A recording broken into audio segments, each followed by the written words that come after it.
আমার দেশ পত্রিকার সম্পাদক মাহমুদুর রহমান খালেদা জিয়ার অত্যন্ত আস্থাভাজন এবং বিশ্বাসী একজন মানুষ, পুরোপুরি দেশপ্রেমিক এবং জাতীয়তাবাদী বিশ্বাসী একজন মানুষ। কিন্তু এই ব্যক্তির সাম্প্রতিক যে বক্তব্যগুলো আমরা দেখছি অনেকটা বিএনপির বিরুদ্ধে যায়, এবং আজকে তিনি যে সম্পাদকীয়টি লিখেছেন আমি পুরোটা পড়লাম। এতে করে আমি আতঙ্কে আছে যে বিএনপির বিশ্বস্ত দেশপ্রেমিক ব্যক্তিরা বিএনপির সমালোচনা করছে কেন।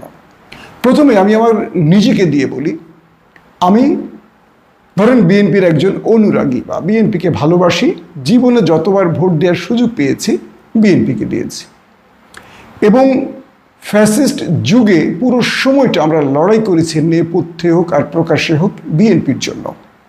কিন্তু সাম্প্রতিক সময় অনেকে আমাদেরকে বিএনপি ভাবতে পারছেন না, তার কারণ আমরা বিএনপির সমালোচনা করছি, যেমনটা মাহমুদুর রহমান করছেন। আমরা কারা আর এই মুহূর্তে বিএনপির সমালোচনা করছেন কারা? যেমন ধরেন শিল্পী আসিফ আকবরের কথা বলি, আমার খুব পছন্দের একজন মানুষ, আমার সাথে খুব ভালো সখ্যতাও রয়েছে শিল্পী আসিফের।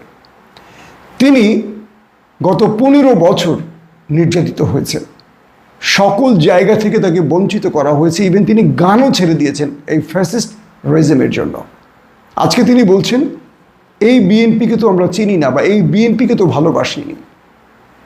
বিএনপির মধ্যে দুটো ভাগ হয়ে গেছে, একটি হলো লাড়েলাপ্পা গ্রুপ, অর্থাৎ যারা বিএনপি করেনি বা করেছে, বা যারা আওয়ামী লীগও করেছে বিএনপিও করেছে, এক পরিবারে কেউ আওয়ামী লীগ কেউ বিএনপি, অর্থাৎ যারা রাজনৈতিক দলের উপর নির্ভর করে অর্থ লোপাট করে, চাঁদাবাজি করে, টেন্ডারবাজি করে, দখলদারিত্ব করে, অর্থাৎ মাল কামাই করে বাংলা কথায়, তাদের কাছে কোনো রাজনৈতিক দল প্রাধান্য পায় না।